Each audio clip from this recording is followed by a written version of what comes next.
Hello and welcome back to Bannerlord Modded. We're here against the Vaegirs because they actually declared war against us. I'm kind of surprised about this, to be fair, because they only had one castle remaining. They've already taken Galend in the time it took me to come over here, basically, in that time. Like, literally, I took, what, about a minute, maybe 2 minutes to come from Azerai territory all the way over here, and yet they had already taken it. So I'm very impressed with the speed at which they were able to take this, considering their combat strength is so incredibly low right now.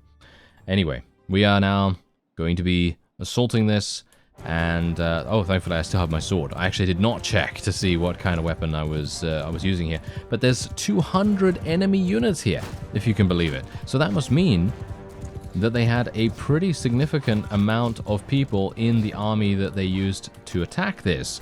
So I am a bit worried, because, I mean, to be fair, I don't think this is really going to cause any kind of problem or threat towards our faction.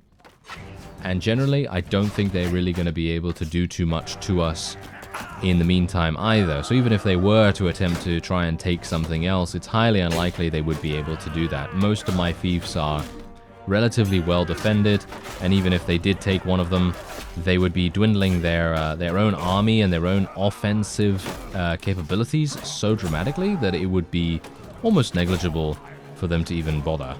So it's one of those things, you know, it's one of those things where you basically just have to deal with them and then see what happens. Now, thankfully, some of these guys are actually kind of high tier. I was about to say, thankfully most of these units are kind of low tier, but no, they're actually running around with some pretty good units. I mean, most of them are dying in one hit, but there was that one guy that took like four hits to kill or something like that. He had really good armor, but thankfully most of them are going to fall before us quite easily. Hello, sir. Would you mind? Goodbye. Oh, that must have hurt. I mean, apart from the fact that he got shot in the face, it must have hurt that his face actually went, you know, bonk on the fence, on the wooden fencing. That definitely would have hurt. Anyway, oh, this is perfect. Hello. Alright, this is pretty good. Oh, I finally have 100 in medicine. Can you believe it? Oh, it's taken me this entire time to get to 100 in medicine. I mean, to be fair, I don't actually have any focus points in the skill, so I suppose it would be natural to assume that it would take a great deal of amount of time, but, you know, it's one of those things. Generally, I have tried to level up medicine in the past, and it hasn't gone too badly. So I'm thinking what I'll do, maybe with the next series or something like that, I will maybe try a character that focuses on a little bit more medicine, because I found that medicine is very useful. It is incredibly useful, in fact, to prevent amazing amounts of casualties, to increase the, you know, regeneration speed of your own army and so on. And we're just going to zoom things along here quite nicely. Unfortunately, it seems to me like the game does tend to lag quite a bit when there are Battanian units in the siege itself, which is very strange. I'm not entirely sure why that is. I think someone did mention that in the comments a while ago, and they said that it was due to the, I think the pixel count or something like that in one of the pieces of armor that the Battanians had that causes some extra lag to occur, and I'm not entirely sure why that hasn't been fixed yet, but oh well, never mind. Not really that big a deal to me, because we have achieved a victory, and that was all I was really looking to do. So, Galend was not actually my town, so I'm going to be claiming it this time, because I don't want these AI people to make more mistakes about, you know, looking after stuff, so we're just going to do it this way. I'm going to go for tier 5 units, thank you very much. And I did say that I was going to get another party in my army. Now, the main reason why I haven't done that is not due to anything in particular. It is literally just because I felt if we were all the way down in Azerai territory, it basically makes no sense for me to start a new army and then travel all the way up here, basically. So I really didn't want to slow us down even further than we already are, pretty much. That's the only reason. So otherwise, this is what we're doing right now. We're here at Galend. We're going to be going on to Rodotan Castle in just a second, because that's the only fief that the Vaegirs have available to them. But we have to be very careful, because if I leave Galend now, it is highly likely that it will be under siege again within not too long, or it will switch its loyalty, because the loyalty, as you can see right here, is basically the worst. It is really, really bad. So I'm not entirely sure what I'm going to be able to do against this. I mean, the one thing that I can do is maybe find someone that is a Vlandian, because I think Galend is a Cortanian. Let's have a look. Galend is Rodok, actually, Rodok. So yeah, I need to find a Rodok culture companion, which is going to be quite difficult. So I'm not entirely sure if we're going to be able to do that. Its loyalty at the moment, the town's loyalty is really low, so I might be facing a rebellion on my hands, but I kind of need to get a move on. I don't want to stay there for too long, because it's otherwise going to be a case of, oh, the Vaegirs have taken this, so the Vaegirs have taken that, and so on and so on and so on and so on, until they've taken like 5 fiefs, and I've been unable to try and stop them. So generally I want to try and stamp them out as much as I can, as fast as possible.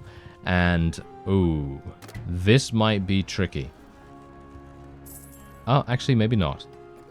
I mean, you can see the power levels right here. The power levels are literally nothing to worry about at all. Why is that, actually? Why is that? Because I would have expected a garrison of, what, 447 to be somewhat difficult to deal with, but it seems like they have literally just I don't know, shoved a bunch of really low tier units in here, even worse than militia into the garrison. I'm really kind of shocked by that. I would have expected a manually placed garrison, or at least a garrison that isn't fully, you know, fully equipped with militia units, to be slightly more powerful, or, well, dramatically more powerful actually, than the militia would be. So that's kind of bad for them. That's really bad for them, actually. Anyway, I'm just going to shoot this guy in the face, and I'm going to try and avoid this guy. Thank you very much. Don't shoot me, please. There we go. Take that guy out as well. I just don't want to get shot while I'm putting the ladder up. That's pretty much the only reason why I'm... Is that guy... Oh, I think that guy's actually dead. That guy's actually dead too. It seems... yeah, they've just fallen forward. That's the funny thing about that. They fall forward, and then you can see their head, and then you're thinking, is that actually a guy that's alive? And it's like, no, it's not actually him. So, yeah. I'm pretty happy with how that's gone so far, and I think... yeah, we're going to have to be very careful here. I cannot take damage unnecessarily. If I do that, then we might sustain many more casualties than we would want to. I'm actually, you know what? I am going to tell people to charge in, but I am going to be rushing towards the main gate. Let's go down here. Where's the main gate? There is one. There we go. It's over here. Oh. There it is. Okay. So there are actually 2 sections. I had no idea that I was all the way in the back of the castle. That's really interesting, actually. Okay. Well, I'm pretty happy with this. Let's open that up. And we'll open this up as well. Hopefully some people are going to come through here. I'm going to just do some damage to the gate, because as I've said before, basically what I want to try and do is in these situations, if there's a huge amount of units, I want to be pretty much just giving us an overwhelming strategic advantage whether we are attacking enemy units or not. So me doing something like this is going to give us the overall advantage, because just look at how many people of mine are now coming in to the courtyard, and this is going to split the enemy forces even further than they would have been otherwise. And now this is the thing, it's not that big a deal, because we're now going to be able to completely eliminate this gate. We don't have to worry about it too much, because we have some people in here that might actually help us. Amazingly enough, they don't seem to be helping us, which is kind of weird, but oh well, never mind. I got it down myself, which I suppose is fine. But yeah, that's also something that I wanted to impart to you as well, because obviously I did mention that in a previous episode, but generally we didn't have the opportunity to really have that be demonstrated. So we are obviously demonstrating that now, and that, in my opinion, does seem like a pretty efficient way of doing things. Oh, hello there.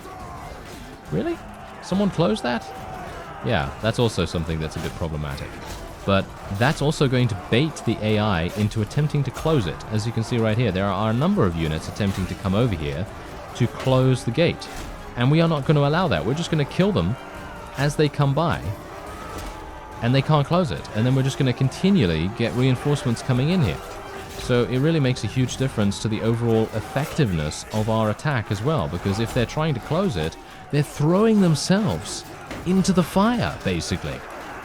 And I don't need to do anything. It's crazy. I just need to slash at them a little bit, and then it's all good. I don't need to go to them. They'll come to me, you know? That really makes a huge difference. And I think we're good. I don't think they can really do much more. Wonder how many kills I can actually get here. How many kills do you think I've gotten so far? Because usually I'm not really getting too many kills in these sieges, but lately I've been getting some pretty decent kill counts. So I'm thinking maybe let's see. I'm thinking about 55. Eh? I'm gonna guess 55. And if I've gotten more than that, then that's pretty good. Not too bad, but you know, I think I'm gonna guess 55. What do you think? I don't know. Maybe it's gonna be less. If it's less, it's not too bad. We've won, and that's all that matters, I suppose. Alright, let's just zoom, and there we are. I didn't get any lag in that one, so I'm not entirely sure what's going on with that. But anyway, there you go. How many did I kill? 48! Oh, I was almost there. I was almost to 55, so that's not too bad. Anyway, there you go. Very easy, and no doubt you could see that by the combat strength itself. I mean, they literally had basically no threatening units whatsoever, which was their main downfall there. They really just did not have anything. I mean, you wouldn't expect them to have anything, would you, though? That's the whole point. You wouldn't expect them to have anything because they are basically dead. They are basically dead. There's nothing else that they can really do that is going to give them the advantage here. And that's it. I mean, just look at this. They were attempting to take Cantrek Castle, but obviously well, it was not me stopping it. But Nereda went over there, and she stopped it, I suppose. So that really made a huge difference to us as well. Okay, so let's just take a quick look at the diplomacy. Now that we have dealt with the Vaegirs, as you can see, their combat strength is literally nothing, almost. And we are now going to take a look and see if there's any other faction. Ooh. Really? We really want to attack Sturgia. That's kind of weird. Ah, the Nordlings. We also want to attack the Nordlings. I'm actually kind of excited about fighting the Nordlings because I've not fought them yet in this series. So it would be quite fun to try that out. Where are they? Oh, they're all the way up there. And they have a number of pretty juicy looking fiefs at the moment as well. So it might make sense for us to go up there. Okay, yeah. Shall we do that? Okay, that's what we're going to do. So first off, I want to go in here, and we're just going to manage the castle real quick, because I have some spare cash. I might as well make the most of it. Let's just build a bunch of stuff. Let's just queue up a bunch here, and then we're just going to wait here for some time. You don't have to wait with me. I'm just going to wait here for some time for a few in-game days, and then we're going to see what happens. Maybe my faction will actually declare war against the Nordlings themselves, and I won't have to intervene or do anything like that. Or maybe someone else will declare war against us. Ah, now look at that. It seems like we are declaring war on Sturgia, no less. Okay, so I haven't done anything about this. This is not me instigating anything or whatever, but I did make my way over to Revel in preparation for declaring war against the Nordlings. But apparently my faction wants to deal with the Sturgians first, which is to be expected, no less, because we do have a number of different fiefs around here that would make all the sense in the world to eliminate first, because as you can no doubt tell, they only have 4 castles, which is actually super weird. I have no idea how they have survived this long, to be honest, because they literally just have these 4 castles. I mean, I guess it's the same thing as the Vaegirs, really, because the Vaegirs were limping along with 1 castle to their name, and now we have the same thing happening with the Sturgians. So I guess this is great. I guess this is actually very good because this gives us another opportunity to eliminate yet another faction. And that's the funny thing, though. I'm not entirely sure if it's Calradia Expanded causing this to happen, or whether it's another mod that I have installed. But have you noticed how the other factions that we've eliminated completely from the game have not been eliminated, actually? So, for example, if you take a look at, let's see, the Ariorum, these guys, they have no fiefs at all. They have no fiefs at all, and they are still in the game. And that kind of, it kind of grinds my gears a bit, you know? The same thing with Royalist of Landia as well, as far as I'm aware. I think Royalist of Landia doesn't have any fiefs either, which is kind of weird. I don't know why that is. It's probably because their vassals are still running around somewhere, and you need to eliminate all their vassals to fully eliminate them from the game, but in general, that kind of grinds my gears a bit, because to be honest, I don't think I mean, maybe in a real situation it would be like that, because they might just be so incredibly loyal to their faction and their liege that they're going to do whatever it takes. They're going to do whatever it takes to bring the glory back to whichever faction it is. And I guess I understand that. However, generally, it's a game, so I'd prefer to see those factions start to be completely eliminated from play after a certain period of time. So, for example, maybe after 3 months in-game, if they haven't taken a fief, then they are eliminated, you know?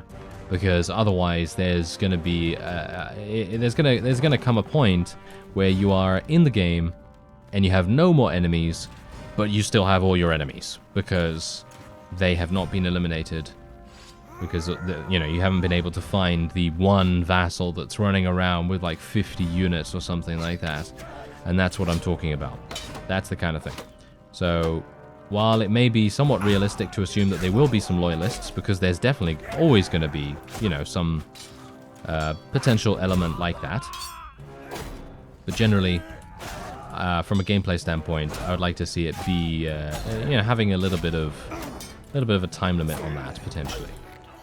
But yeah, I don't know. Maybe it's, I don't know. Maybe it's kind of okay to do that as well, because maybe there's going to be a rebellion sometime, and maybe they're going to be able to launch an assault somewhere or another. But I haven't seen Ariorum. Ugh, I don't know why I can't say that name for some reason. But yeah. That faction, you know, the one that we eliminated, the one that used to own Liberatus, right? The one that used to own Liberatus. I'm not sure why that's not been eliminated yet, because they only had one fief, and they still have nothing. And they haven't declared war against anyone either. That's the thing. They haven't declared war against anyone. They're not actually wanting to expand. They're just staying as they are at this moment in time. And it's like they're stuck in like a time loop or something, and they're just not doing anything. So it's a bit weird for me to see that, because you would think that it would not be like that, right? You'd think that they would try to attack something like the Vaegirs have. You know, the Vaegirs actually have a little bit of respect from me right there, because they are actually attempting to expand their opportunities. They're attempting to expand their territory. But the other guys, they're not doing anything at all. They're just kind of sitting there, not budging from their very neutral position. Yeah, so it's a bit strange. It's a bit strange. So yeah, I was just wondering why that is. It must be one of my mods that is potentially causing that to happen, or it might just be the interaction with the Bannerlord AI and the addition of the new factions. They might not know what to do. You know what I mean? They might not know what to do about that kind of thing. So anyway, now that we've taken this, we're just going to do the same thing that we usually do, where we just, you know, recruit some people, get tier 4 units recruiting, and just do the manage the castle. Yes, let's manage that. Thank you very much. And then otherwise, we are perfectly fine. I think I'm just going to leave it the way it is right here. Even if there is a rebellion of some kind, personally, I don't really care, because this castle is so far away, out of the way of pretty much anything. I don't think it really has that much benefit at all. I mean, if this is my first castle, then you can best bet that I'm going to try and protect it as best I can. But it's not. And it's just so far away. You know, no one is going to be able to come here on a regular basis if it's one of many, you know, one of many fiefs that you have control over, and you're not going to be able to look after that in a serious fashion unless you literally make that one of your priorities. And in general, at this point in the game, that just cannot be a priority. It's just going to be way too much, you know, time spent traveling around and everything. Anyway, there you go. We're going to be doing this. I do have a couple extra units, and that's not exactly great because that does slow us down quite a bit. But we've taken one castle from the Sturgians, so I suppose that's pretty good. And we also have Nereida's army over there, and hopefully she's going to do something to help us out a little bit. So let's do a little siege here at Siorda's castle. Now bear in mind that Nereida, are you actually going somewhere useful? Oh, she's actually attacking one of the enemy armies. Okay, what's going on here? Zemyan Castle. Yeah, that's the one that we just took. That's actually under siege right now. I could not care less, really. I could not care less about that castle. No offense. Maybe if it's your favorite castle, then maybe you're going to go back there. But it is so... it's just so far away, you know? It's just so far away. It's just... I don't know. I was basically just going to take it because it had such a small garrison, and it was so far out of the way, I thought to myself, no one's going to come over here to try and take it back, right? Well, shame on me, I suppose, because they have totally fooled me. Not twice, but they've definitely fooled me once right now, so we'll see. Maybe I'm going to be able to go back there and see if I can maybe defend it. Or maybe Nereida is going to actually go over there and do my job for me, which would be quite nice. Because then I wouldn't have to worry about making my way all the way back. But, oh well, never mind. I mean, that's the point. That's the reason why I thought that having additional units, and that is obviously in the form of an additional party in my army, would probably be a little bit of a mistake. Because then I'm going to be moving even slower on the campaign map, and it's going to result in me basically just spending time running around from point A to point B the whole time. And that's obviously not what we want. We want to be able to move around relatively quickly and get to our destination before the end of time. So, yeah. That's primarily the reason why I didn't do anything like that. But who knows? Maybe if we come across some really, really large armies in the future, because the Palatians are certainly going to give us some problems, I think. But apart from them, I think most enemies are not going to be that difficult for us. Anyway, I'm just going to tell these guys to charge in. Going to try and eliminate more of the enemy's archers. As you can see, they're just falling before us very, very easily here. I'm taking a bit more damage than usual for some reason. I think they are actually starting to be a little bit better in terms of hitting my head. I think that's making a big difference.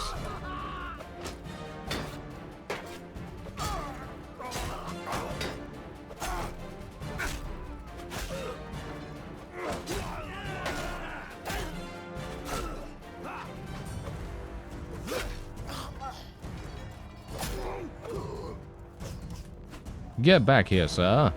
It is about time you are slain. Oh, there's actually a lot of people up here as well.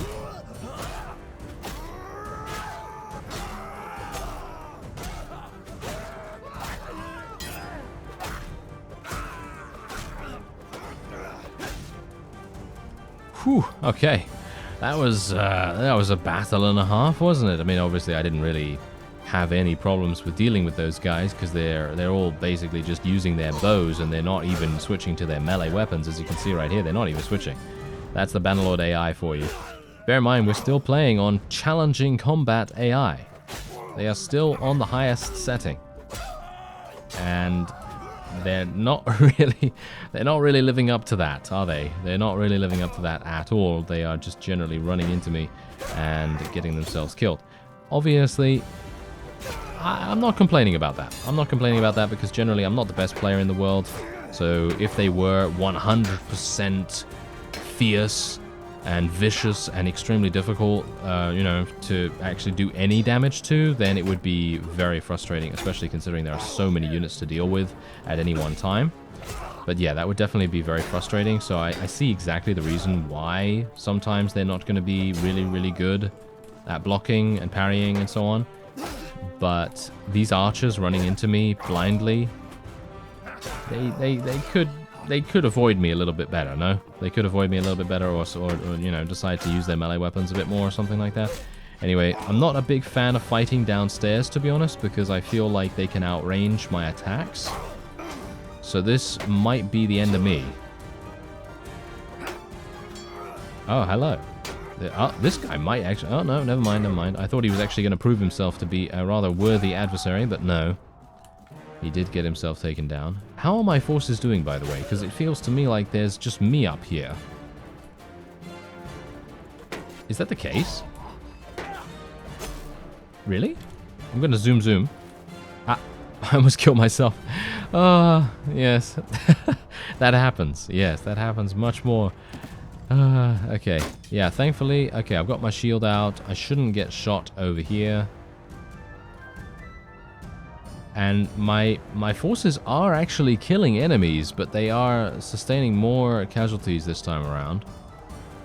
And we have just received reinforcements. You can see that by the combat strength of our bar. Our bar was increased by a pretty significant amount, and that has enabled us to gain the overwhelming advantage here when the enemy literally only has about 25 units remaining. That shouldn't be too bad, but look at my kill count! My kill count was actually really good that time. Look at that. I got, what is it? 74. Yeah. 74 kills. Pretty nice. 92 renown for that as well, even though that doesn't really do much for us. It does increase our our party size a little bit over time, I guess.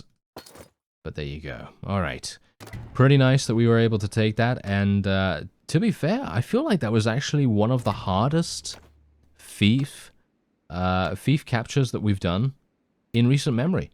And that is saying a lot, because if you think about that, we've taken town after town after town for the Azurai.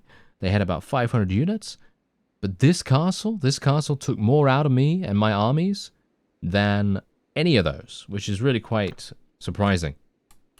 But whatever the case, I'm very happy that we're now starting to eat into the rest of the factions. Bear in mind that the Cortanian Flandians are still a thing, the Western Empire is still a thing, the Palatians are going to be probably some of the hardest, although, now that I look at it, it seems to me like the Lyrians are going to be potentially the main thorn in our side as we go forward, because as you can see, they're all the way over there to the right side of the map, and they appear completely untouched for the most part, so they might be somewhat dangerous. Anyway, that's going to be it for this episode. I thank you very much for watching, and I'll see you next time.